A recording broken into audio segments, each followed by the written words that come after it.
Welcome back, everybody, to another dicondissectional production hosted by Deathstroke9. Today, we're going to be reacting to a Fleetwood Mac song called Go Your Own Way off the Rumors album, I think.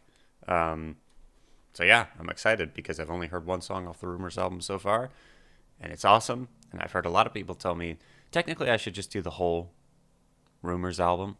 And you know what, maybe I will. Who knows? So far I'm trying to do full albums when I'm super interested in the story or the concept of an album. I don't know. I'm still figuring all that out. Anyway, thank you for joining me. If you're new to the channel, my name is Daniel, aka Deathstroke9, and here we are reacting to things, mostly music, and I try to figure out what it means to me and also just enjoy some great music. So if that sounds interesting, consider subscribing, all that. But yeah, go your own way. I'm excited. Before we start, let's see. This is the first single from their award-winning 11th LP. This is their 11th album. Okay, interesting. I did not realize that they did 10 albums before this first. Wow. All right, let's go. Go your own way. 3, 2, 1.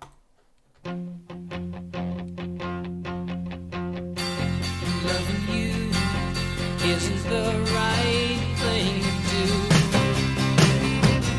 And how can I ever change things that I feel? If I could, maybe I'd give you my world. How can I, when you won't take it from me? You can go your own way.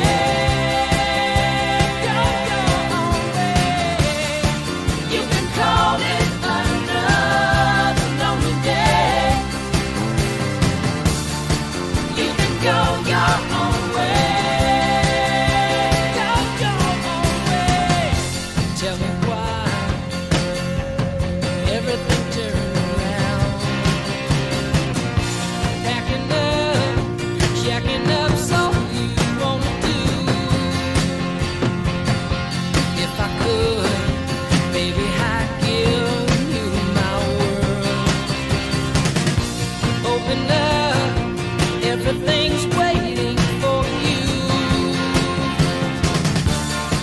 You can go your own way. Go your own way. You can call it another lonely day. You can go your own way.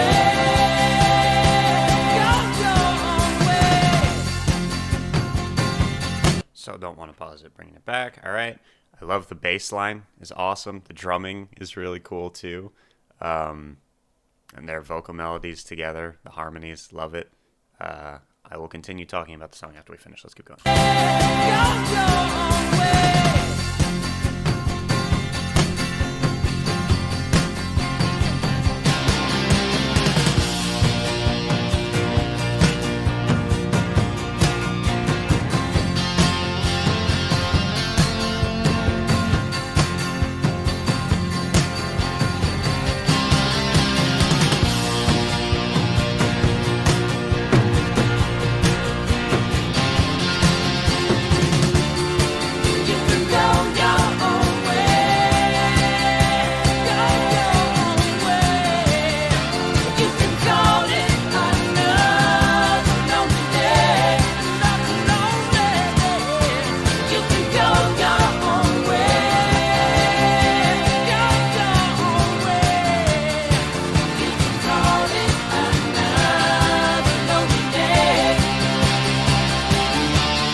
heavy at the end there with the dan. Ooh.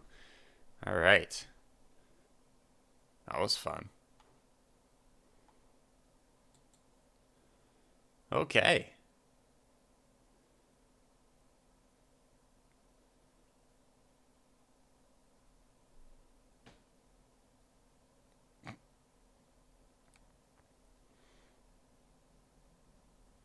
Rumors is one of the greatest albums of all time, no doubt about that. Okay. Okay.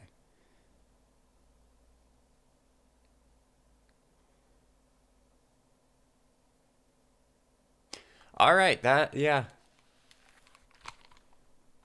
Oh yeah. Okay, we've got some of the story around this. Let's look at some of the comments real quick. I really enjoyed that. That was fun.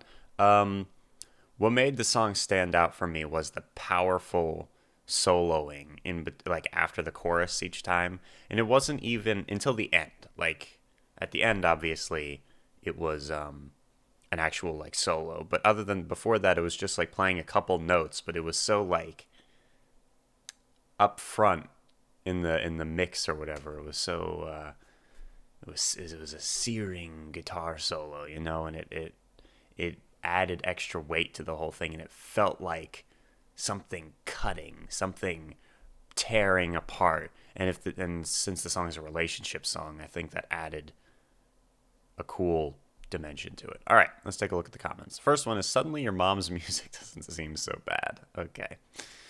Okay. Then we've got, let's see. I lost my wife Mary 8 years ago to a drunk driver. Fleetwood Mac's songs give me so much peace as I walk this earth. I'm 59 years old. I'm a drifter and on a journey since I lost my true soulmate. This person's username is Daniel.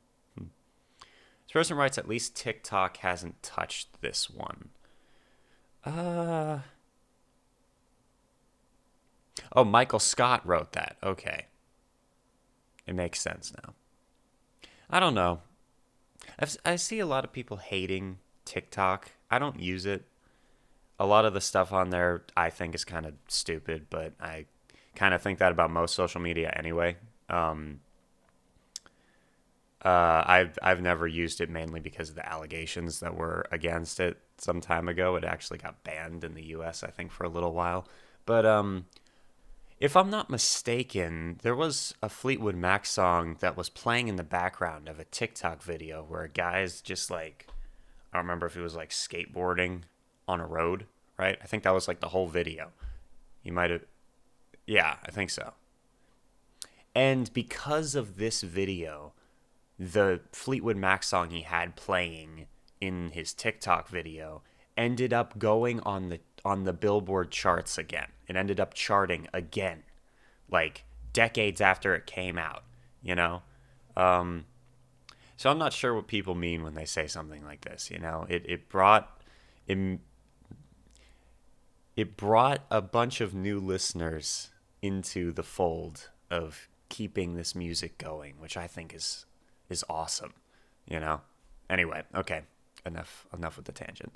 This comment says, Stevie, I want to break up. Lindsay says, okay, awesome, I'll write a song about it. Stevie's like, okay, sounds great, I'll sing back up. Ah, man. Fleetwood Mac makes you miss the relationship you've never had. When you find out the person you thought was your soulmate is officially not. Okay. The best art comes from tortured artists. This album is an effing masterpiece. Freddie Mercury has a movie. Elton John has a movie. We need a Fleetwood Mac movie. Yeah. They've got like the perfect story for a movie too, you know? Obviously Freddie Mercury and Elton John had good stories for movies too as well, you know, but yeah, I feel like a Fleetwood Mac movie would work really well. All right. Rest in peace, Peter Green. Yeah. 11 months ago. I feel like I remember when Peter Green passed away, I might have made a video reacting to one of his live performances. I could be wrong, though. All right. Yeah, maybe I'm wrong. Anyway, all right, so Go Your Own Way was the first single from Fleetwood Mac's award-winning 11th LP, Rumors, from 1977. The album was during the fallout of many relationships within the band. This song was written by their lead male vocalist, Lindsey Buckingham. At the time, Lindsay was dating their other powerhouse female vocalist, Stevie Nicks. They were together for 8 years. Stevie Nicks has said that this song is the hardest to sing live in concert with Buckingham, but it's considered a fan favorite, so she struggles through it. One story says that the band gave an early demo of the song to an LA DJ to test audience responses. The DJ responded saying the song wouldn't work on the radio because of the complicated rhythm. Only then did Lindsey Buckingham add the acoustic guitar part, later saying that the acoustic guitar part was the glue that brought the whole song into focus. Wow. So that wasn't there before? It was just drums and the electric guitar? Yeah, the acoustic guitar definitely gave the whole thing more steady rhythm. That's interesting. All right. The song and album is regarded as one of their best songs and albums and is one of the greatest records of all time. Okay. Fun stuff.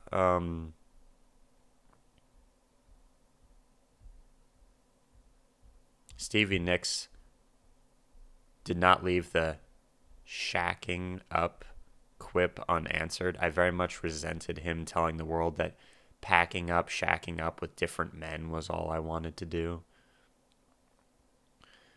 Lindsay was beating his acoustic guitar as hard as he could and screaming his lungs out. First time I heard it, I thought, what the heck was going on? It sounded so non-musical.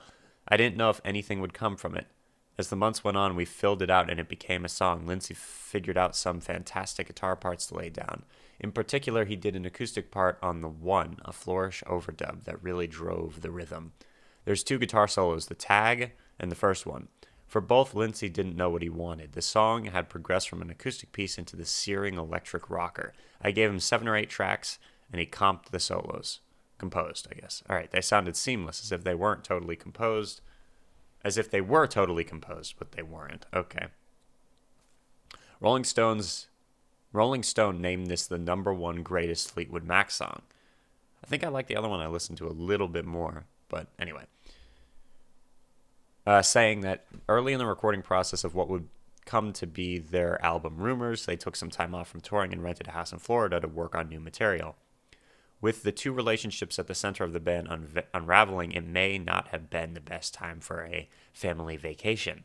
Aside from the obvious unstated tension, I remember that the house had a distinctly bad vibe to it, as if it was haunted, which did not help matters, Mick Fleetwood wrote in his memoir. While there, Lindsey Buckingham wrote a bruising new song that channeled his darkening anger, brought on by his impending breakup with Stevie Nicks. Go Your Own Way was filled with anger, filled with angst, he recalled. With an inverted, stomping drum beat, taut, aggressive guitar part, it was also a hard, driving departure from the light rock with which Fleetwood Mac were being grouped. I had this idea taken from Street Fighting Man by the Rolling Stones, Buckingham said of the song's rhythm, and Mick couldn't quite get that, and he did his own thing. Released as the first single from Rumors, Go Your Own Way became a top 10 hit, as well as their tempestuous set closer, reigniting the drama at the heart of the band's music every night. Yeah, wow. He knew that wasn't true. It was just an angry thing he said. Every time those words came out on stage, I wanted to go over and kill him. Holy cow. This is why people say you don't have relationships within workplace environments, and that includes within bands. They're like a perfect example of that. Holy cow. Like, why? I don't understand.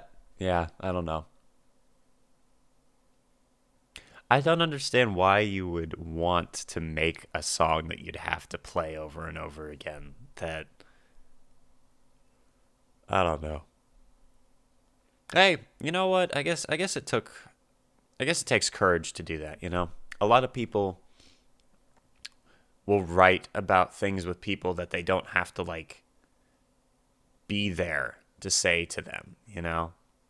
Like, they'll get out there. A lot of artists do this. I think one thing I'm thinking of in particular is the song Creep by Radiohead, where the writer has said that, Tom York, has said that he wrote the song about, like, a specific girl and his feelings towards her. And then one time he's, like, saw her when they were starting to get big in the audience, and he couldn't play the song, you know? Not that that's a diss on Radiohead. I'm just saying it's interesting to note the difference when you have a group like Fleetwood Mac making a bunch of breakup songs about themselves within the band and then having to play them over and over and over again. It's crazy. Anyway, all right, this song is considered to be a twin of the song Dreams due to the fact that they are both written by two people of the same deteriorating relationship. However, Stevie Nicks has said that she believes this version of the breakup to be much more cruel and malicious. Well, yeah. Loving you isn't the right thing to do. How could I ever change things that I feel? If I could, maybe I'd give you my world. How can I when you won't take it from me? You can go your own way. You can call it another lonely day. Go your own way. After Buckingham's solo performance in this verse, the chorus now features Fleetwood Mac's signature polyphonic vocals. This time between Stevie Nicks, Christine McVie, apologies, and Lindsey Buckingham. Then Lindsey says, "Tell me why everything turned around. Packing up, shacking up's all you want to do. If I could, baby, I'd give you my world. Open up, everything's waiting for you." Stevie Nicks has admitted she was not happy about being accused of shacking up, living together with another lover without getting married, as mentioned in this verse, and claims she never at any point cheated on songwriter Lindsey Buckingham, although the band's founder and drummer mentions an affair with Nicks in his autobiography. Jeez, this is like one of those freaking reality shows with all of that going on. It's kind of funny. He wants to know why things got so difficult with the relationship. It could be his desire to settle down and get married, or maybe that her dreams and desires of packing up and shacking up have simply got in the way of their relationship and have prevented it from moving forward. Either way, he is still deeply in love with her, even though he knows she won't accept it. The song was written by Lindsey Buckingham during the breakup of him and Stevie Nicks. It's always annoying to me when these comments always reiterate themselves over and over again. I guess it's not super annoying, but it is a little bit. Nicks was in a relationship with the drummer Mick Fleetwood at the time. I just said Fleet Mickwood. I'm sorry. Okay, so this last one she says that she never at any point cheated, right? And then this one says she was in a relationship with the drummer.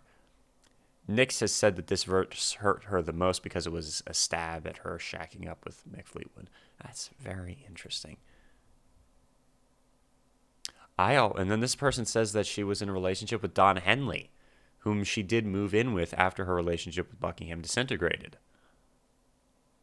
I thought her affair with Mick Fleetwood was kept on the lowdown for a long time. Now we're bringing Don Henley into this. I didn't know any of this stuff. All right. You can go your own way, go your own way. This reoccurring subject in Stevie Nicks' songs from Rumors, the process of separation and the depth of the feelings generated. From Dreams, it's only right that you should play the way you feel it, but listen carefully to the sound of your loneliness. Jeez, it feels so bitter. And I guess it created very good art, because that was a very good song. Here and in the rest of the song, an unusual drumming pattern appears due to the dyslexia of drummer Mick Fleetwood. Dyslexia has absolutely tempered the way I think about rhythm and the way I've played my instrument. That's crazy. So he was able to take that and use it to his advantage almost, make interesting, different, unique rhythms. Because the drumming on this whole track was awesome. All right, that's Fleetwood Mac, Go Your Own Way. Thank you for joining me. That's all I've got to say about that. Stay classy, San Francisco, and everywhere else. I'll see you guys soon. Deathstroke 9 out. We are Legion, my friends. Stay tuned for more videos.